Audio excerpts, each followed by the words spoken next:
Saya mengembangkan palaran Jaka Kaiman, Sang Raden Jaka Kaiman, kan karena Wirasaba dibagi 4 dan dia memilih untuk membangun kadipaten yang baru, yaitu membabat alas Mangli.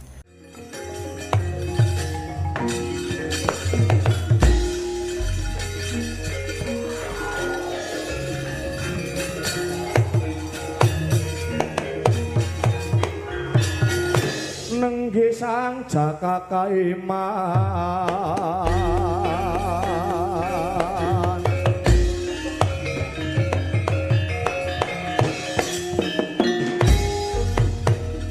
Palaran itu menceritakan tentang semangatnya Jaka Kaiman.